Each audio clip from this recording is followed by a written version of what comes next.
جو اچھے اعمال بجا لائیں، مرد ہوں یا عورت، شرط ہے کہ اچھے اور صالح اعمال بجا لانے والے مومن ہوں۔ فَلَنُحْيِيَنَّهُ حَيَاةً طَيِّبَةً، تو ہم انہیں پاکیزہ ستھری زندگی سے مالا مال کر دیں۔ یہ میرے رب کا وعدہ ہے کہ جو میرا ہو جائے پھر میں اس کو مرنے نہیں دیتا، ابدی سرمدی زندگی سے نواز دیتا ہوں۔ دنیا پر کتنے لوگ آئے اور چلے گئے، آج ان کا نام و نشان بھی موجود نہیں ہے۔ بڑے بڑے شہنشاہ، کج کلا، تاجدار، جن کا طوطی بولتا تھا، نقارے بجتے تھے، لیکن آج زمانہ ان کا نام بھی نہیں جانتا۔ مٹ گیا مشتاق دل سے رنگ یاد رفتگاں، پھول مہنگے ہو گئے، قبریں پرانی ہو گئیں۔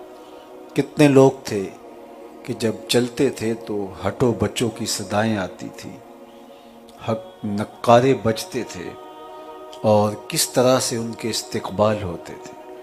آج ان کی قبروں کی مٹی بھی زمین کے ساتھ جڑی ہے اور ان کی شناخت زمانے کو نہیں۔ میں آپ سے پوچھوں کہ جس زمانے میں میرے اور آپ کے آقا و مولا حضور ختم المرتبت صلی اللہ علیہ وآلہ وسلم تشریف لائے، اس زمانے کے خاقان کا نام کیا تھا؟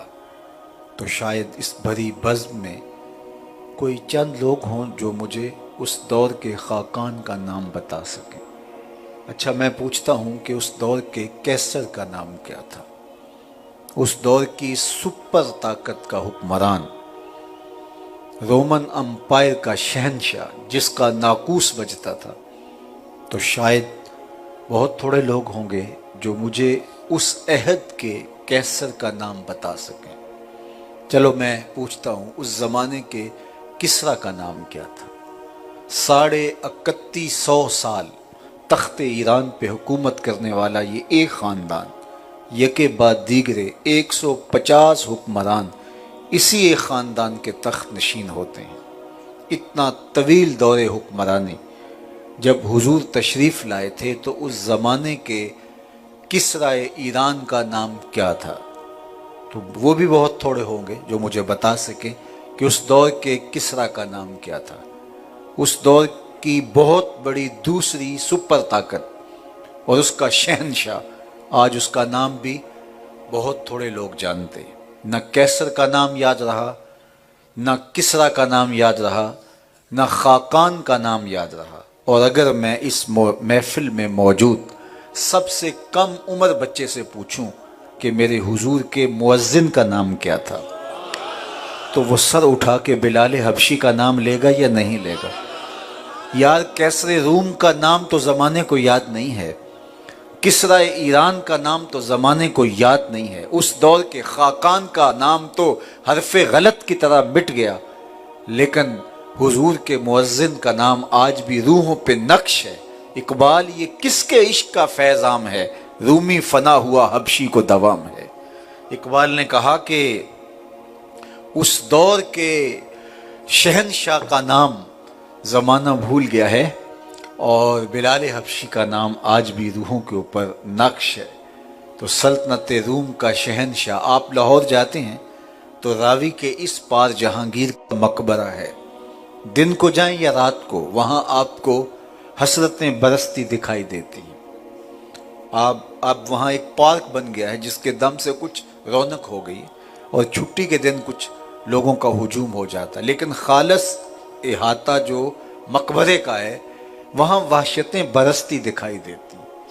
وہاں آپ کو جانوروں کی پڑی ہوئی بینٹیں تو دکھائی دے گی، گلاب کی پتیاں نظر نہیں آئیں گی۔ وہاں قرآن پڑھنے والے لوگ موجود نہیں ہوں گے، وہاں تاش کھیلنے والی ٹولیاں جگہ جگہ بیٹھی ہوں گی۔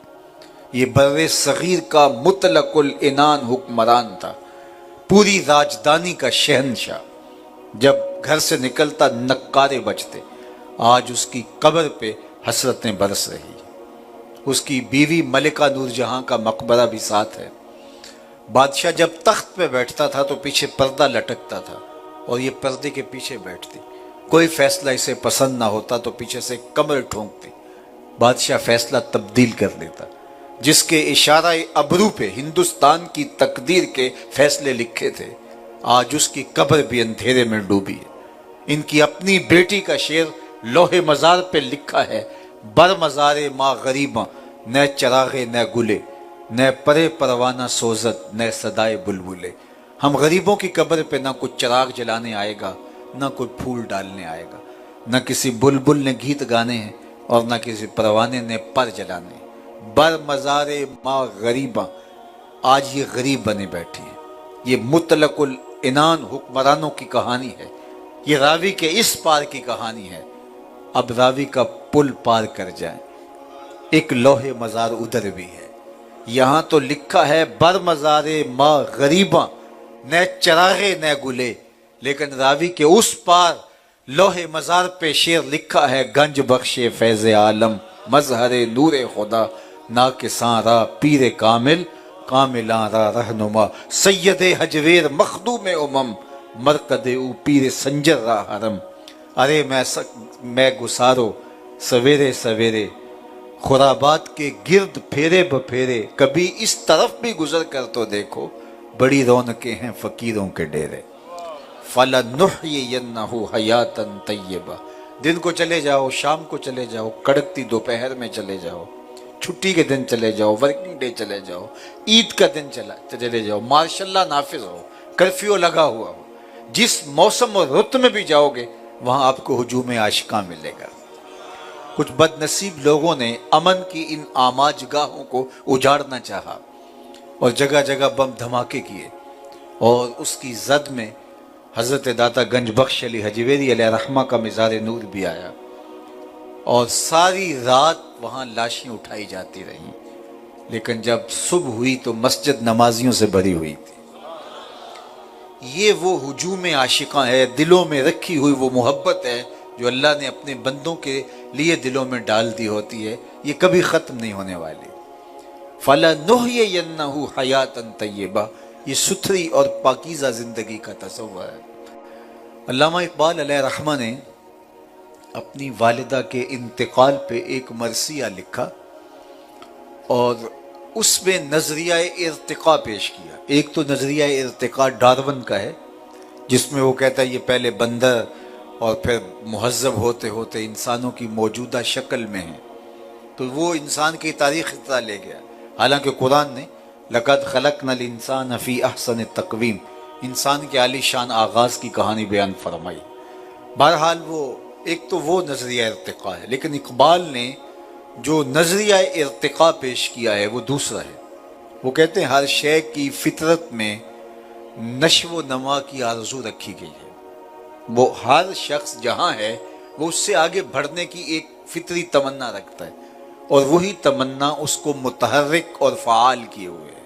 وہ آگے بڑھنے کی آرزو میں محنت کرتا ہے، تگ و تاز کرتا ہے۔ اس کی مثال انہوں نے دی، جس طرح زمین کی کوک کھود کر کے اس کے اندر بیج ڈال دیا جاتا ہے، تو بیج جب زمین کی کوک میں ڈال دیا گیا تو پھر وہ اگنا شروع ہو جاتا ہے، تو وہ کومپل کی شکل میں نمودار ہوتا ہے۔